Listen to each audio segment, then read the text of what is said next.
그날 미국이 한국을 협박하며 주한미군 철수를 카드로 꺼냈을 때 모두가 흔들릴 거라 예상했습니다. 하지만 결과는 정반대였습니다. 무너진 건 한국이 아니라 미국이었습니다. 애플과 구글이 비명을 질렀고 월가는 패닉에 빠졌습니다.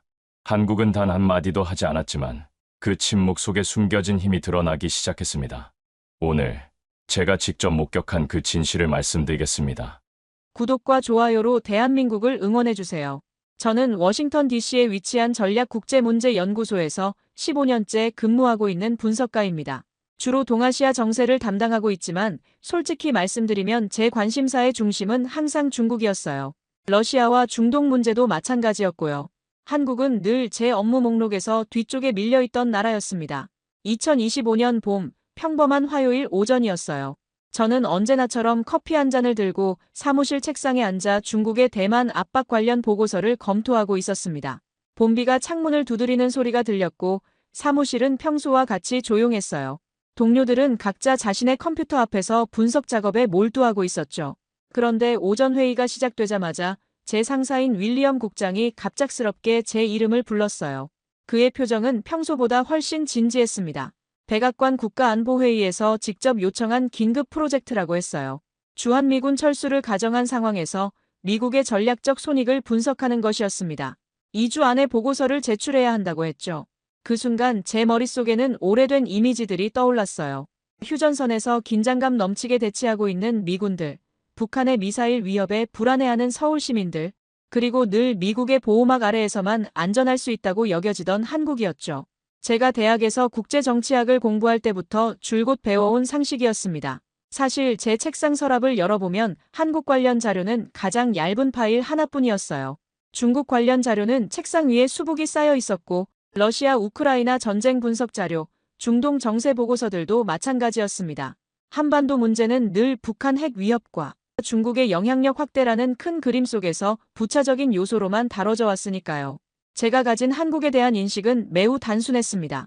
1950년대 한국전쟁의 폐허에서 시작해서 미국의 도움으로 성장한 나라, 여전히 북한의 위협 때문에 미군이 필요한 나라, 경제적으로는 어느 정도 발전했지만 안보 면에서는 미국에 의존할 수밖에 없는 구조라고 생각했습니다. 이런 생각은 제가 워싱턴에서 15년간 일하면서 한 번도 의심해 본 적이 없던 전제였어요. 회의가 끝나고 사무실로 돌아온 저는 컴퓨터를 켜고 한국 관련 기초 자료부터 찾아보기 시작했어요. GDP 규모, 인구 통계, 군사력, 경제 구조 같은 기본적인 통계들을 수집했습니다. 하지만 머릿속에는 이미 결론이 정해져 있었습니다. 미군이 한반도에서 철수하면 북한의 위협이 커지고 한국은 불안정해질 것이고 결국 미국에게 더 많은 것을 요구하며 돌아올 것이라는 뻔한 시나리오였죠. 이건 너무나 당연한 논리처럼 보였어요. 냉전 시대부터 지금까지 한국은 줄곧 미국의 보호를 받아왔잖아요. 한미 상호방 위조약이 체결된 1953년부터 지금까지 70년 넘게 이어진 관계였습니다. 더군다나 북한이라는 직접적인 위협이 바로 코앞에 있는 상황에서 미군 철수는 상상하기 어려운 일이었어요. 저는 서둘러 초안을 작성하기 시작했습니다. 제목부터 확신에 차 있었어요. 주한미군 철수 시 한국의 불안정성 증가 및 미국의 협상력 강화 전망이라고 적었습니다. 첫 번째 섹션에는 한국의 대북 취약성을, 두 번째 섹션에는 미국 없는 한국의 한계를 적었어요. 세 번째 섹션에서는 결국 한국이 더 많은 방위비 분담금을 지불하고라도 미군 주둔을 유지하려 할 것이라는 결론을 내렸습니다. 그 무렵 제가 참고한 자료들은 대부분 몇 년 전 데이터였어요. 한국의 국방비, 경제 규모, 기술 수준 등을 분석할 때도 과거의 관점에서 접근했습니다. 한국이 얼마나 빠르게 변화하고 있는지, 특히 최근 몇 년간 어떤 놀라운 발전을 이뤘는지에 대해서는 전혀 파악하지 못하고 있었어요. 동료들과의 비공식 대화에서도 비슷한 시각이 드러났습니다. 유럽 담당 분석가는 한국을 쉬운 케이스라고 평가했고 중동 담당 전문가도 뻔한 결론이라고 했어요. 우리 모두가 한국을 과거의 이미지로만 보고 있었던 거죠. 마치 체스게임에서 상대방의 모든 수를 파악했다고 착각하는 것처럼 우리는 한국이라는 나라를 단순한 공식으로만 이해하고 있었던 거예요. 오후에는 본격적으로 분석 작업에 들어갔습니다. 주한미군의 전력 규모, 한국의 국방비 지출, 북한의 군사력 현황 등을 조사했어요. 하지만 모든 분석의 전제는 동일했습니다. 한국은 미국 없이는 안 된다는 것이었죠. 마치 수학 공식처럼 당연하게 여겨지는 전제였습니다. 그날 저녁 집으로 돌아가는 지하철에서도 계속 생각했어요. 이번 분석은 그리 어렵지 않을 것 같았습니다. 데이터를 정리하고 논리적 근거를 제시하고 예상 시나리오를 몇 가지 작성하면 끝날 일이라고 생각했어요. 한국이라는 나라가 얼마나 복잡하고 역동적인지, 그리고 제가 가진 편견이 얼마나 위험한 것인지는 전혀 알지 못했습니다. 그리고 앞으로 벌어질 일들이 제가 가진 모든 상식과 편견을 산산조각 낼 줄도 몰랐죠. 한국에 대한 제 무지가 곧 저 자신의 무지였다는 것을 깨닫게 될 줄도 모른 채 저는 확신에 찬 보고서 초안 작성을 계속했습니다. 며칠 뒤 워싱턴의 한 회의실에서 예상치 못한 일이 벌어졌습니다. 평소 같으면 조용히 넘어갔을 정례 브리핑이었는데 그날은 분위기가 달랐어요. 회의실 앞쪽에 설치된 대형 스크린에서 백악관 브리핑룸의 모습이 생중계되고 있었습니다. 트럼프 대통령이 단상에 올라섰을 때부터 심상치 않았어요. 그의 표정은 평소보다 더 단호해 보였고 기자들의 시선도 평소와 달리 긴장되어 있었습니다. 저는 동료들과 함께 숨을 죽이고 화면을 바라보고 있었어요. 대통령의 첫 마디부터 충격적이었습니다. 한국이 매년 130억 달러의 방위비 분담금을 지불하지 않으면 주한미군을 완전히 철수하겠다고 선언했어요. 더 놀라운 건 그 다음이었습니다. 한국산 반도체와 전자제품에 100% 관세를 부과하겠다는 발표였거든요. 단순한 협상 카드가 아니라 실제 실행 계획까지 구체적으로 제시했습니다. 회의실이 순간 얼어붙었어요. 제 옆에 앉아있던 중국 담당 전문가는 급히 메모를 하기 시작했고 러시아 담당 동료는 놀란 표정으로 저를 바라봤습니다. 모든 사람의 시선이 저에게 쏠리는 것 같았어요. 한국 담당자인 제가 뭔가 설명을 해주기를 기대하는 눈빛들이었죠. 속으로는 이런 생각이 들었어요. 이 정도 압박이면 한국은 당연히 무릎을 꿇을 수밖에 없을 거라고 말이에요. 130억 달러라는 금액은 한국의 연간 국방 예산과 맞먹는 수준이었거든요. 거기다 반도체 산업은 한국 경제의 핵심인데 100% 관세가 붙으면 완전히 무너질 수밖에 없잖아요. 제게 한국은 여전히 미국의 보호 없이는 버틸 수 없는 나라였습니다. 그런데 이상한 일이 벌어지기 시작했어요. 대통령의 발표가 끝나자마자 미국 언론들이 예상과 다른 반응을 보이기 시작한 거예요. CNN은 한국이 이미 충분히 많은 비용을 부담하고 있다는 팩트체크 기사를 내보냈습니다. 현재 한국이 지불하는 방위비 분담금이 전체 주한미군 유지비의 상당 부분을 차지하고 있다는 분석이었어요. 뉴욕타임스는 더 직접적이었습니다. 한국을 가장 성실한 동맹국이라고 칭하면서 지난 70년간 한미동맹이 양국 모두에게 가져다준 이익을 상세히 분석했거든요. 워싱턴 포스트도 비슷한 논조였어요. 한국의 방위비 분담 증액 요구가 합리적 수준을 넘어섰다는 사설을 실었습니다. 더 놀라운 건 여론조사 결과였어요. 미국 시민들을 대상으로 한 긴급 여론조사에서 과반수가 트럼프 대통령의 요구는 과하다라고 답한 거예요. 특히 대학 교육을 받은 계층과 동부 지역 주민들의 반대 비율이 높았습니다. 한국을 신뢰할 수 있는 파트너로 보는 시각이 생각보다 널리 퍼져 있었던 거죠.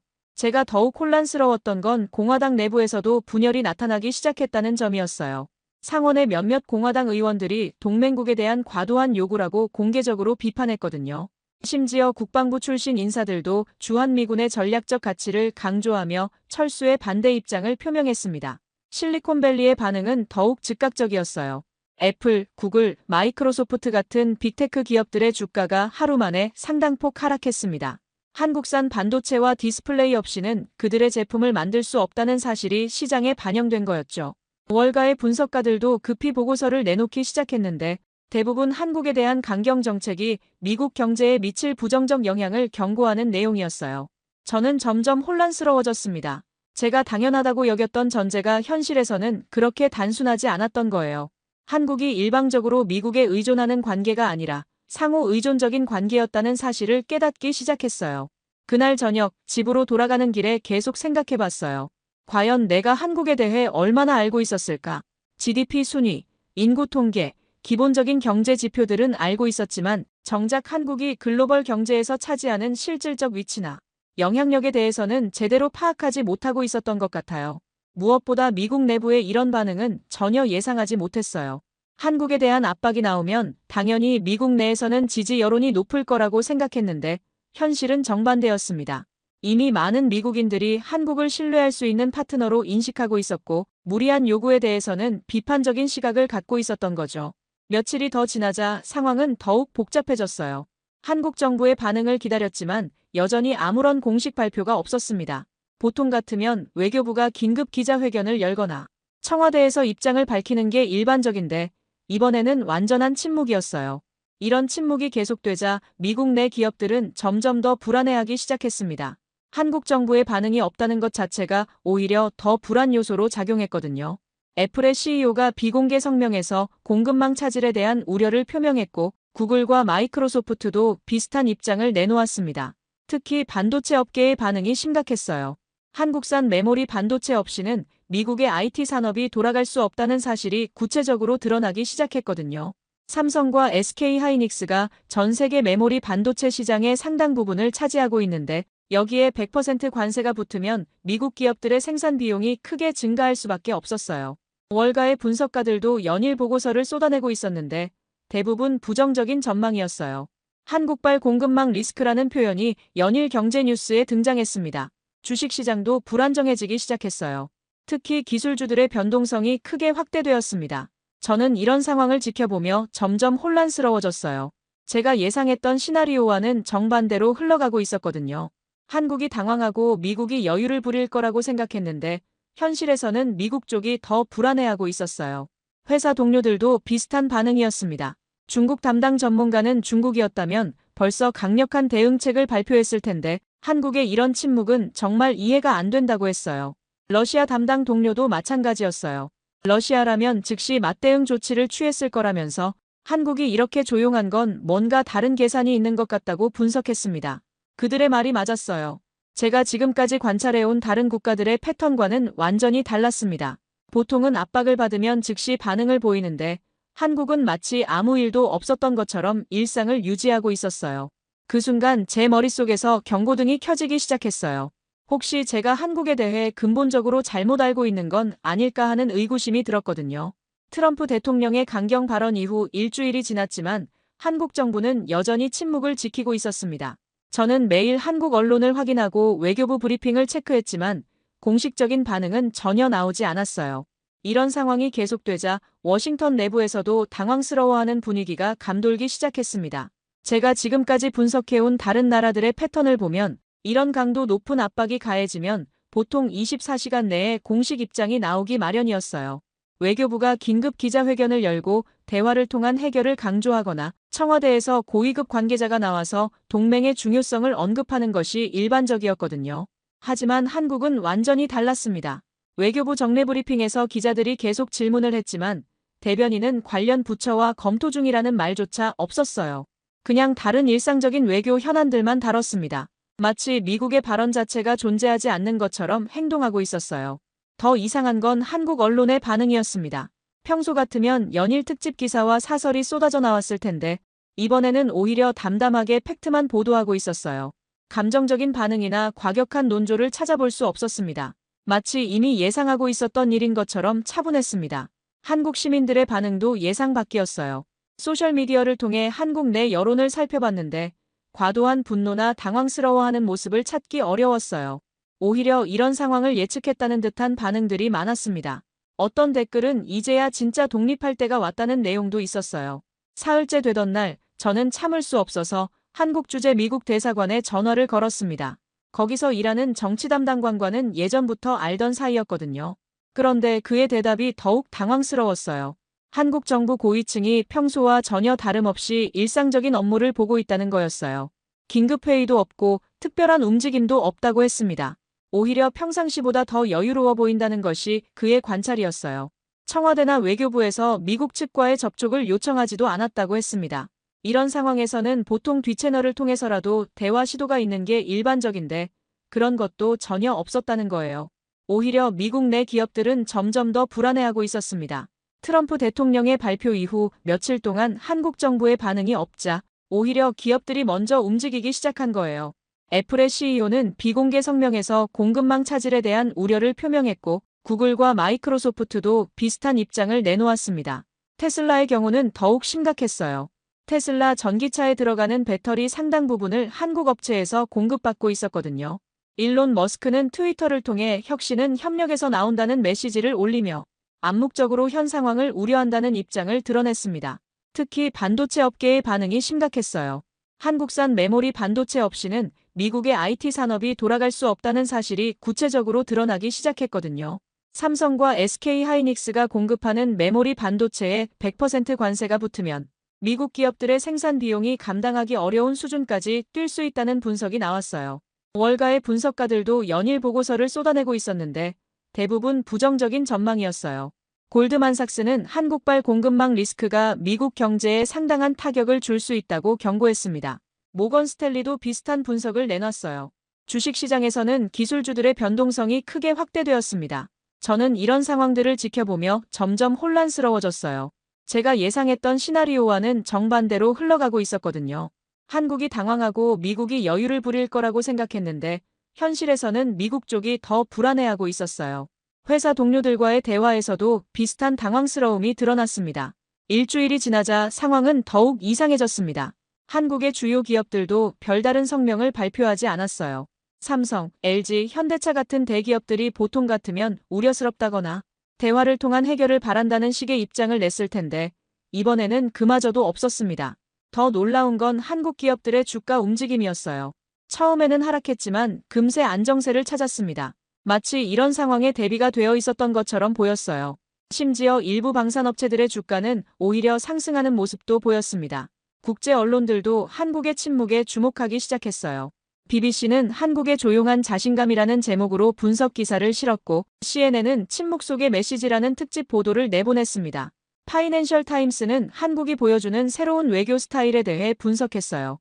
저는 그제서야 깨달았습니다. 한국의 침묵이 두려움 때문이 아닐 수도 있다는 것을요. 오히려 확신에서 나오는 침묵일 수도 있겠다는 생각이 들었어요.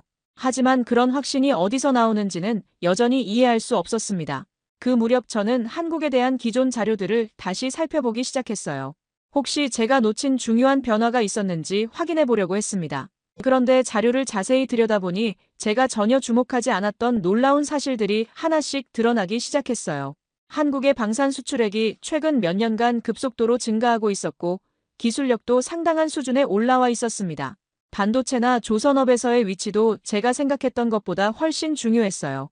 더 중요한 건 이런 변화들이 하루아침에 일어난 게 아니라 지속적으로 축적되어 온 결과라는 점이었습니다. 그날 밤 저는 잠을 이루지 못했어요.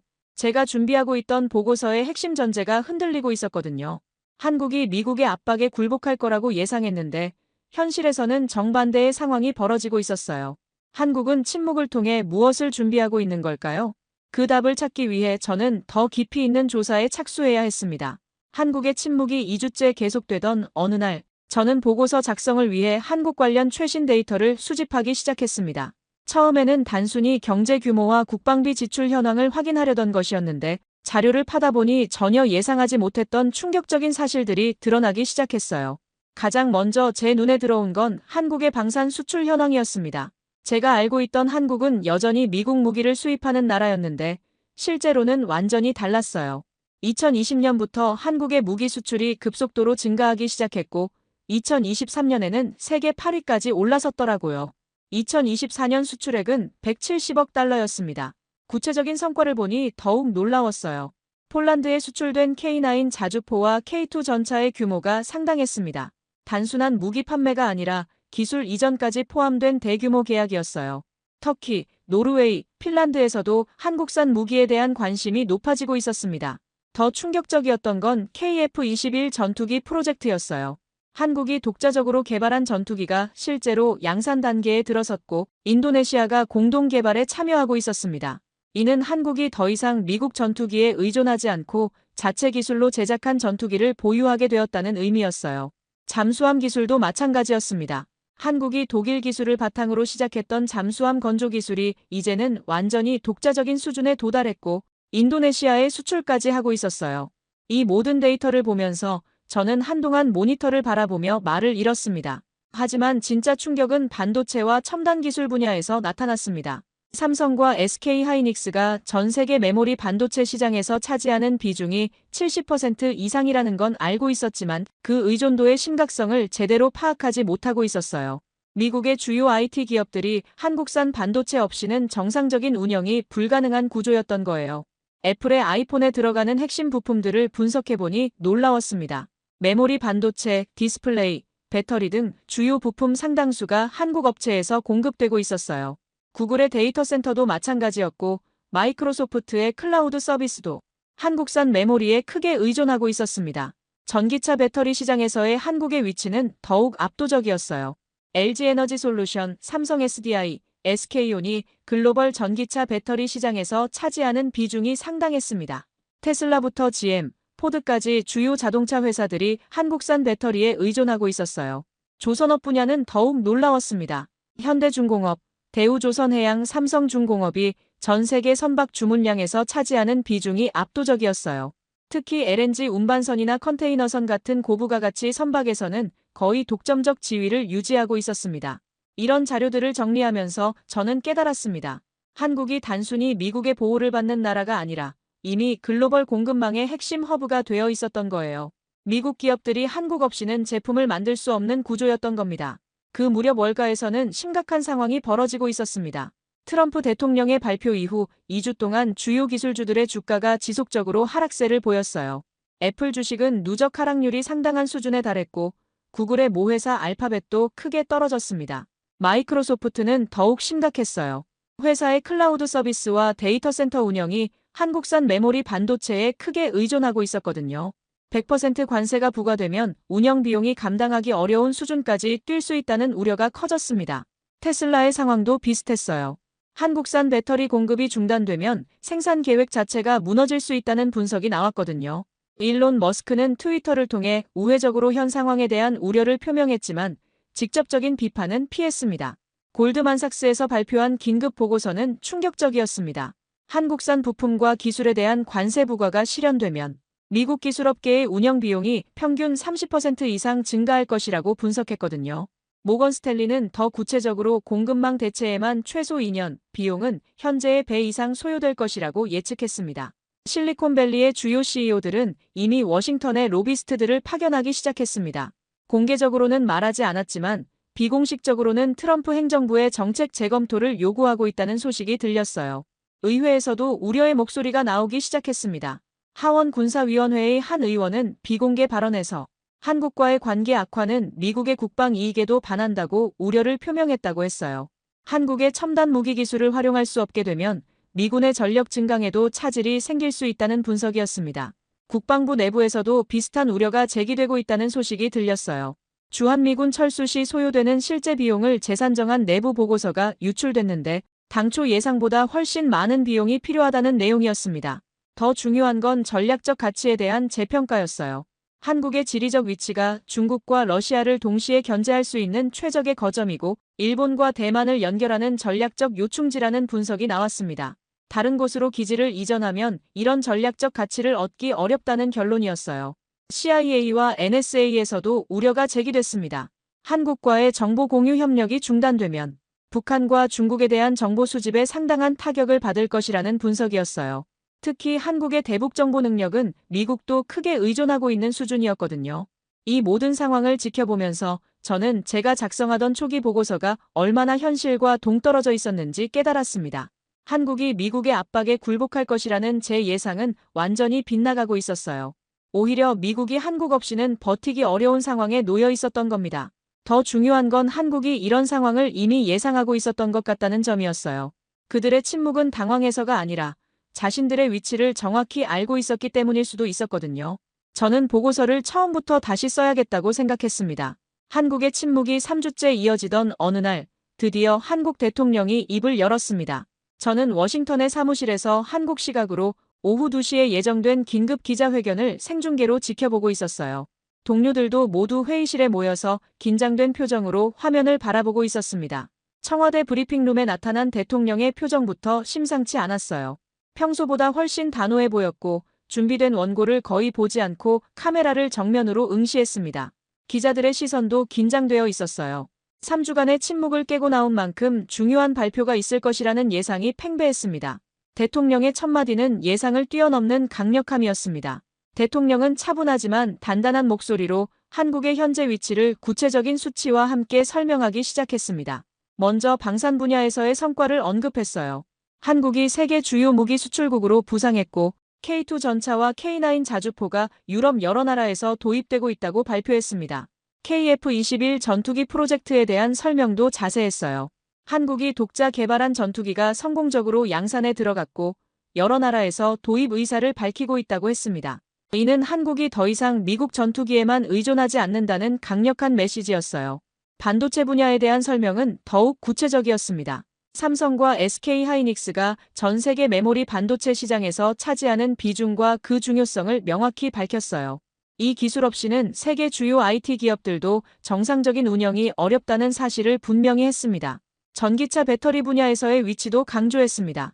한국 기업들이 글로벌 배터리 시장에서 차지하는 비중과 기술력을 설명하면서 전 세계 전기차 산업이 한국 배터리 기술에 의존하고 있다고 밝혔어요. 조선업에서의 압도적 위치도 언급했습니다. 한국 조선업체들이 전 세계 고부가 가치 선박 건조에서 차지하는 비중을 구체적으로 제시하면서 글로벌 해운 산업에서 한국의 중요성을 강조했습니다. 하지만 가장 인상적이었던 건 대통령의 다음 발언이었습니다. 우리는 70년간 보호받는 나라였습니다. 이제 그 시대는 끝났습니다. 대한민국은 스스로 서서 세계와 함께 갈 준비가 되어 있습니다. 이어서 발표된 향후 계획은 더욱 구체적이었어요. 유럽 국가들과의 방산 협력 확대, 중동 지역과의 에너지 기술 협력, 동남아시아와의 경제 파트너십 강화 등 다양한 협력 방안들을 제시했습니다. 특히 주목할 만했던 건 독자적 기술 개발 계획이었어요. 우주 개발 프로그램 확대, 차세대 방위산업 기술 개발, 신재생 에너지 기술 혁신 등 미래 지향적인 계획들을 발표했습니다. 대통령의 표정에서는 두려움이나 불안감을 전혀 찾아볼 수 없었어요. 오히려 이런 상황을 기회로 여기고 있다는 인상을 받았습니다. 마치 오래전부터 이런 상황을 예상하고 준비해왔다는 듯한 모습이었어요.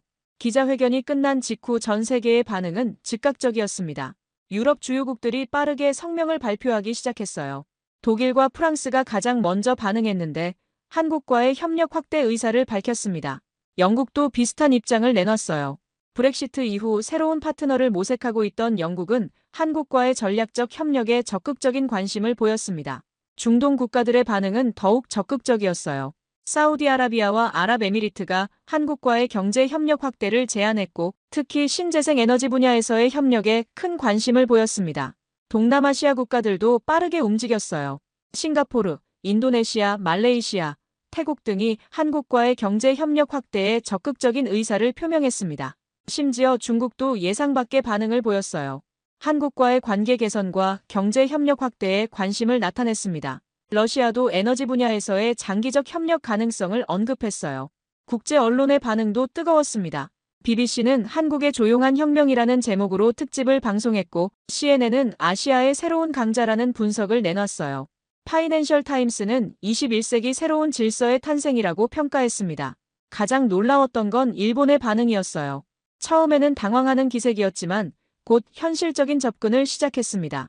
지역 안정과 번영을 위한 건설적 협력을 언급하며 한국과의 관계 개선에 나서겠다는 의사를 밝혔어요. 그 순간 저는 완전히 깨달았습니다. 한국은 미국의 협박을 두려워하지 않았어요. 오히려 이런 상황을 진정한 독립의 기회로 삼고 있었던 거예요. 미국 한 나라에만 의존하는 구조에서 벗어나 다양한 파트너와 함께하는 새로운 길을 선택한 것이었습니다. 더 중요한 건 한국이 이런 변화를 위해 이미 오래전부터 준비해왔다는 점이었어요. 방산 기술 개발, 반도체 기술력 향상, 신재생 에너지 기술 확보 등이 모두 이런 순간을 위한 준비였던 것 같았습니다. 제가 알던 한국은 이미 존재하지 않았어요. 미국의 보호에 의존하는 약한 나라가 아니라 스스로 서서 세계와 당당히 협력할 수 있는 강한 나라가 되어 있었던 거예요. 새로운 한국이 세계 무대에 등장한 역사적 순간이었습니다. 한국 대통령의 선언 이후 48시간 만에 국제 정세가 급변하기 시작했습니다. 저는 워싱턴의 사무실에서 실시간으로 쏟아지는 각국의 반응을 정리하느라 정신없이 바빴어요. 이런 속도로 세계가 움직이는 걸 본 적이 없었습니다. 가장 먼저 구체적인 행동에 나선 건 독일이었습니다. 총리가 직접 나서서 한국과의 전략적 파트너십 강화를 발표했어요. 특히 한국의 K9 자주포와 K2 전차에 대한 도입 검토를 공식화했습니다. 러시아 우크라이나 전쟁 이후 독일이 국방비를 대폭 증액하기로 했는데 그 핵심에 한국산 무기가 포함된 것이었어요. 독일 국방부 장관은 한국의 방산 기술이 나토 기준에 완벽하게 부합한다고 평가했습니다. 이는 한국이 서구 군사 동맹 체계에서도 중요한 파트너로 인정받았다는 의미였어요. 독일 기업들도 한국의 배터리 기술과 반도체 기술에 큰 관심을 보이기 시작했습니다. 프랑스의 반응도 적극적이었어요. 마크롱 대통령이 한국을 유럽의 새로운 전략적 파트너로 환영한다고 발표했습니다. 특히 원자력 기술 분야에서의 협력과 함께 한국의 조선 기술에 대한 관심을 표명했어요. 프랑스 해군이 차세대 군함 건조에 한국 기술을 활용하는 방안을 검토하겠다고 했습니다. 영국의 움직임은 더욱 빨랐어요. 브렉시트 이후 새로운 파트너를 찾고 있던 영국은 한국과의 포괄적 동반자 협정 체결을 제안했습니다. 영국은 특히 한국의 금융기술과 디지털 혁신에 큰 관심을 보였습니다. 하지만 가장 극적인 반응은 중동에서 나왔어요. 사우디아라비아의 무함마드 빈 살만 왕세자가 대규모 경제사절단을 이끌고 서울을 방문하겠다고 발표한 거예요. 아랍에미리트의 반응도 놀라웠어요. 두바이의 한국 기업들을 위한 특별경제구역을 조성하겠다고 발표했고 한국의 수소 에너지 기술 도입을 위한 대규모 투자 계획을 내놨습니다. 중동 국가들이 석유 의존에서 벗어나 신재생 에너지로 전환하는 과정에서 한국을 핵심 파트너로 선택한 것이었어요. 이스라엘도 예상 밖의 반응을 보였습니다. 한국을 중동의 새로운 전략 파트너로 환영한다고 했어요. 특히 한국의 사이버 보안 기술과 이스라엘의 군사 기술을 결합한 차세대 방위산업 협력을 제안했습니다. 싱가포르는 한국을 아시아의 새로운 금융 허브 파트너로 인정한다고 발표했어요. 한국의 핀테크 기업들이 동남아시아 시장에 진출할 수 있도록 각종 규제 완화 패키지를 제공하겠다고 했습니다. 말레이시아와 태국도 한국과의 경제 협력 확대에 적극적인 의사를 표명했어요. 특히 한국의 제조업 기술과 디지털 기술을 자국 산업 발전에 활용하고 싶다는 의사를 밝혔습니다. 베트남의 반응도 인상적이었어요. 한국을 베트남 산업 고도화의 핵심 파트너로 환영한다고 했습니다. 한국 기업들의 베트남 투자를 더욱 확대하고 기술 협력을 심화하겠다고 발표했어요. 인도의 총리도 즉시 반응했습니다. 한국과의 포괄적 전략 동반자 관계를 한 단계 더 격상시키겠다고 발표했어요. 특히 한국의 반도체 기술과 인도의 소프트웨어 역량을 결합한 아시아 기술 허브 프로젝트를 추진하겠다고 했습니다. 일본의 반응은 복잡했지만 결국 현실적인 방향으로 기울었습니다.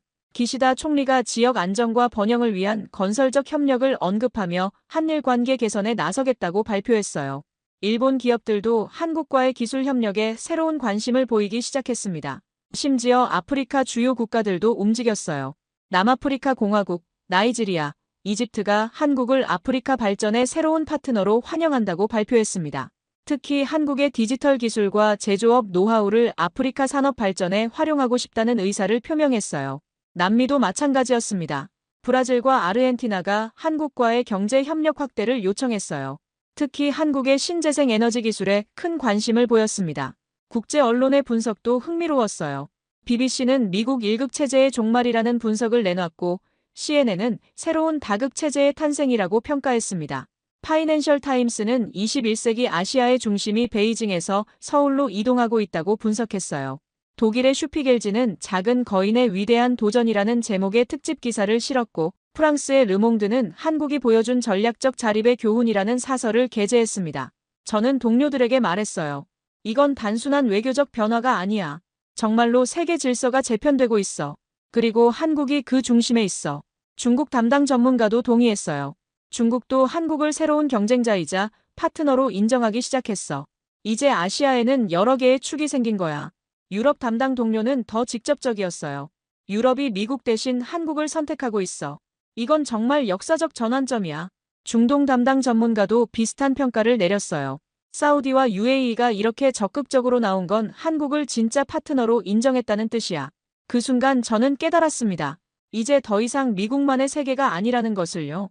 한국이 보여준 길을 따라 다른 중견국들도 독자적 행보를 시작할 가능성이 높았어요. 새로운 시대가 열리고 있었습니다. 이런 급변하는 상황 속에서 저는 직접 한국을 방문하기로 결심했습니다. 보고서를 제대로 쓰려면 현지 상황을 직접 확인해야겠다는 생각이 들었어요. 싱크탱크에서도 현장 조사의 필요성에 동의했습니다. 윌리엄 국장은 이런 역사적 순간에 현장에 있는 것이 분석가의 의무라고 했어요. 인천국제공항에 발을 디딘 순간부터 제 예상은 완전히 빗나가기 시작했습니다. 공항 자체가 워싱턴 덜레스 공항이나 뉴욕의 케네디 공항과는 차원이 다른 수준이었어요. 곳곳을 자동으로 돌아다니는 청소 로봇들, 완전히 자동화된 출입국 심사 시스템, 어디서든 끊김없이 연결되는 무료 초고속 인터넷까지 모든 것이 미래적이었습니다. 더 놀라운 건 공항 직원들의 대응 능력이었어요. 영어는 물론이고 중국어, 일본어까지 구사하는 직원들이 많았고 각종 안내 시설도 완벽하게 갖춰져 있었습니다. 런던 히드로 공항에서 일하는 친구가 인천공항을 미래공항의 표준이라고 했던 말이 이제야 이해됐어요. 서울로 향하는 공항철도에 올랐을 때도 놀랐어요. 미국의 아셀라나 유럽의 떼제베와 비교해도 훨씬 안정적이고 편안했어요. 서울역에 도착해서 지하철을 이용했는데 여기서 또 다른 발견을 했어요. 지하철역 곳곳에 방공 대피소 안내 표시가 있었거든요. 처음에는 단순한 표시인 줄 알았는데 역무원에게 물어보니 실제로 모든 지하철역이 전시 상황에서 대피소로 활용될 수 있도록 설계되어 있다고 했어요. 몇몇 역에서는 화생방 대응 시설까지 갖춰져 있었습니다. 독가스나 생화학 무기 공격에도 대비할 수 있도록 특별한 환기 시설이 설치되어 있다는 설명을 들었어요. 뉴욕이나 워싱턴의 지하철에서는 본 적이 없는 철저한 대비책이었습니다. 호텔 근처 편의점에 들어갔을 때도 흥미로운 걸 발견했어요. 점원에게 물어보니 비상 상황이 발생하면 이 편의점이 생필품 배급소 역할을 한다고 설명해줬습니다. 전국적으로 비상식량과 필수품 비축 시스템이 구축되어 있다는 말을 들었을 때 정말 놀랐어요. 미국에서는 허리케인이나 자연재해가 발생하면 항상 물과 식료품 부족 사태가 벌어지는데 한국은 이런 상황에 대한 대비가 체계적으로 되어 있었던 거예요. 단순히 정부 차원의 대비가 아니라 민간 부문까지 포함된 통합적인 시스템이었습니다. 다음 날 부산으로 향하는 고속도로에서도 특별한 것들을 발견했어요. 중간중간 고속도로 노면에 특별한 표시가 있었거든요. 가이드에게 물어보니 전투기 비상 착륙을 위한 구간이라고 설명해줬습니다. 유사시에는 고속도로 일부 구간이 임시 활주로로 사용될 수 있도록 설계되어 있다는 거였어요. 정말 놀라웠어요. 중앙분리대를 빠르게 제거할 수 있는 구조로 만들어져 있고 노면도 전투기의 무게를 견딜 수 있도록 특별히 강화되어 있다고 했습니다. 전쟁에 대비하면서도 평상시 교통에는 전혀 지장을 주지 않는 이중 설계였어요. 부산에서 만난 조선소 관계자들의 이야기도 인상적이었어요. 우리는 평시에는 민간 선박을 건조하지만 필요하면 언제든 군함으로 전환할 수 있는 시설과 기술을 갖추고 있습니다라고 설명했거든요. 민간 조선소들이 유사시에는 군수 생산기지로 바뀔 수 있는 구조였던 거예요. 현대중공업을 방문했을 때도 비슷한 얘기를 들었어요. 평상시에는 자동차와 상선을 만들지만 전시에는 전차와 군함 생산이 가능하도록 설계되어 있었습니다. 생산 라인의 융통성이 정말 놀라웠어요. 서울로 돌아와서 방문한 삼성과 LG의 연구소에서도 흥미로운 정보를 얻었어요. 반도체와 디스플레이 기술이 군사용으로도 활용될 수 있도록 연구가 진행되고 있다고 했습니다. 민간 기술과 군사 기술의 경계가 모호한 상태에서 시너지 효과를 창출하고 있었어요. 가장 놀라웠던 건 일반 시민들의 대비 수준이었어요. 대부분의 아파트에 비상용품 보관함이 설치되어 있었고 많은 가정에서 최소 일주일치 식료품과 생필품을 비축하고 있다고 했습니다. 이런 준비가 정부의 강요가 아니라 시민들의 자발적 참여로 이루어지고 있다는 점이 더욱 인상적이었어요. 지하철에서 만난 한 시민은 우리는 항상 준비하고 삽니다. 그게 우리의 생존 방식이거든요라고 말했어요. 그 말에서 한국인들의 현실적 위기의식과 동시에 그것을 극복하는 강인함을 느낄 수 있었습니다. 대학가에서 만난 학생들의 반응도 비슷했어요. 우리 부모님 세대는 미국에 의존했지만 우리 세대는 다르거든요. 이미 우리가 세계적 수준에 올라와 있다는 걸 알고 있어요라고 했습니다. 카페에서 만난 중년 부부의 말이 가장 인상적이었어요. 우리는 늘 위기를 기회로 삼아 살아왔어요. 전쟁, 분단, 경제위기 모든 걸 극복해냈죠. 이번에도 마찬가지일 거예요라고 했습니다. 저는 속으로 중얼거렸습니다. 미국은 이런 준비와 정신력을 가진 적이 있었을까? 이 나라는 정말 다른 차원에 있구나. 한국은 단순히 경제적으로 발전한 나라가 아니라 모든 면에서 완벽하게 준비된 국가였던 거예요. 워싱턴으로 돌아가는 비행기 안에서 저는 계속 생각했어요. 제가 본 한국은 미국의 보호가 필요한 약한 나라가 아니었습니다. 오히려 어떤 위기가 와도 스스로 극복할 수 있는 강인한 나라였어요. 그리고 그 강함의 원천은 철저한 준비와 국민들의 불굴의 정신력이었습니다. 한국에서 돌아온 후 워싱턴의 분위기는 급격히 변하고 있었습니다. 저는 사무실에서 매일 쏟아지는 충격적인 소식들을 정리하고 있었어요. 트럼프 대통령의 강경 발언 이후 2달이 지났지만 상황은 미국이 예상했던 방향과는 완전히 반대로 흘러가고 있었습니다. 가장 먼저 항복 신호를 보낸 건 실리콘밸리였습니다. 애플의 주가가 연일 하락하면서 시가총액이 심각한 수준까지 떨어졌어요. 구글의 상황은 더욱 심각했습니다. 한국산 메모리 반도체 공급 중단에 대비한 비상계획을 수립했지만 그 비용이 감당하기 어려운 수준이라는 내부 분석 결과가 나왔거든요. 알파벳의 주가도 계속 불안정한 모습을 보였어요. 마이크로소프트와 테슬라도 비슷한 어려움을 겪고 있었습니다. 한국 기업들과의 공급망 연결이 끊어질 경우를 대비한 대체 방안들을 모색하고 있었지만 단기간에 해결할 수 있는 문제가 아니었어요. 하지만 진짜 결정적인 변화는 의회에서 일어났습니다. 공화당 내부의 균열이 더 이상 봉합할 수 없는 수준에 이르렀거든요. 텍사스 출신 공화당 의원들이 가장 먼저 움직였어요. 삼성 오스틴 공장에서 일하는 수만 명의 직원들과 그 가족들의 생계가 걸린 문제였거든요. 조지아주의 공화당 상원 의원들도 가세했습니다. 한국 기업들이 조지아에 투자한 공장들이 지역 경제의 새로운 동력이 되고 있었어요.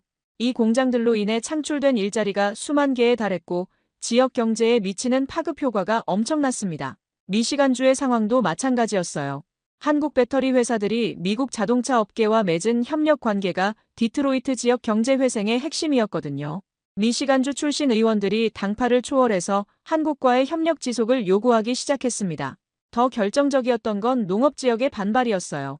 한국은 미국산 농산물의 주요 수입국 중 하나였거든요. 특히 쇠고기, 옥수수, 콩 수출에서 한국 시장의 비중이 상당했어요. 아이오와 네브래스카, 캔자스 같은 농업 주 출신 의원들이 농민들의 생계를 위험에 빠뜨릴 수 없다며 강력히 반발했습니다. 국방부에서도 내부 문서들이 계속 유출됐어요. 주한미군 철수 시 소요되는 실제 비용이 당초 예상보다 훨씬 클 것이라는 분석이었습니다. 기지 이전 비용, 새로운 인프라 구축 비용, 전략적 가치 손실 등을 종합하면 천문학적인 비용이 필요하다는 결론이었어요. 더 중요한 건 한국의 지리적 가치에 대한 재평가였습니다. 중국과 러시아를 동시에 견제할 수 있는 최적의 위치이고 일본과 대만을 연결하는 전략적 요충지라는 분석이 재확인됐어요. 다른 곳으로 이전하면 이런 전략적 이점을 얻기 어렵다는 것이 국방부의 일관된 견해였습니다. CIA와 NSA에서도 우려의 목소리가 커졌습니다. 한국과의 정보 공유가 중단되면 북한과 중국에 대한 정보 수집 능력이 크게 감소할 것이라는 분석이 나왔거든요. 특히 한국의 대북 정보 수집 능력은 미국도 크게 의존하고 있는 상황이었어요. 국무부 내부에서도 정책 재검토 요구가 빗발쳤습니다. 여러 고위직들이 현재 정책이 미국의 장기적 이익에 반한다는 의견서를 제출했다고 했어요. 심지어 일부 관료들은 사임까지 검토하고 있다는 소식이 들렸습니다. 백악관 내부에서도 균열이 커졌습니다. 국가안보보좌관과 경제보좌관이 대통령에게 정책 수정을 강력히 건의했다는 소식이 나왔어요. 특히 경제보좌관은 현재 정책이 지속되면 미국 경제가 감당할 수 없는 타격을 받을 것이라고 경고했다고 했습니다. 결정적인 순간은 공화당의 주요 후원자들이 움직인 때였어요. 실리콘밸리와 월스트리트의 주요 투자자들이 공화당에 대한 정치 후원을 중단하겠다고 통보했거든요. 이들은 한국과의 관계 정상화 없이는 더 이상 지원할 수 없다는 입장을 분명히 했습니다. 트럼프의 핵심 지지층이었던 러스트벨트 지역에서도 변화가 생겼어요. 한국 기업들이 이 지역에 투자한 공장들이 지역 경제 회복에 결정적 역할을 하고 있었거든요. 오하이오, 펜실베니아, 위스콘신의 노동자들이 한국 기업들이 자신들에게 새로운 기회를 제공했다며 관계 개선을 요구하기 시작했어요. 언론의 압박도 거셌습니다. 보수 성향의 월스트리트 저널까지 현실적 해법의 필요성을 강조하는 사설을 실었어요. 폭스뉴스에서도 미국 기업들의 어려움을 연일 보도하기 시작했습니다. 가장 치명적이었던 건 여론조사 결과였습니다. 한국과의 관계 악화 이후 트럼프 대통령의 지지율이 지속적으로 하락하기 시작했어요. 특히 경제정책에 대한 불만이 커지면서 공화당 전체의 정치적 입지도 위험해졌습니다. 드디어 결정적인 순간이 왔습니다. 공화당 상원 원내대표가 백악관을 방문해서 트럼프 대통령과 긴급 면담을 가졌어요. 그 면담에서 현재 정책을 지속할 경우 공화당 전체가 정치적 위험에 빠질 수 있다고 직언했다는 소식이 들렸습니다. 3개월간의 대치 끝에 트럼프 대통령은 마침내 한 발 물러설 수밖에 없었습니다. 어느 날 오후 백악관에서 조용한 성명이 발표됐어요. 미국은 한국과의 건설적 대화를 통해 상호 이익이 되는 방안을 모색하겠다는 내용이었습니다. 이는 철군 위협과 관세 부과 계획의 사실상 철회를 의미하는 것이었어요. 하지만 이미 세상은 바뀌어 있었습니다. 한국은 더 이상 미국에만 의존하지 않는 독립적인 강국으로 자리매김했고 전 세계가 이를 인정하고 있었어요. 저는 최종 보고서를 작성하면서 이렇게 썼습니다. 이번 사건을 통해 우리가 배운 가장 중요한 교훈은 진정한 힘이 무엇인지에 대한 것입니다. 진짜 힘은 위협이나 압박에서 나오는 것이 아니라 준비와 자립 의지, 그리고 국민들의 단결된 의식에서 나온다는 사실입니다. 한국이 보여준 조용하지만 확고한 의지는 21세기 국제관계의 새로운 패러다임을 제시했습니다. 그동안 작은 나라라고 제가 잘못 판단했던 한국이 세계를 변화시키는 큰 힘을 보여준 역사적 순간이었어요.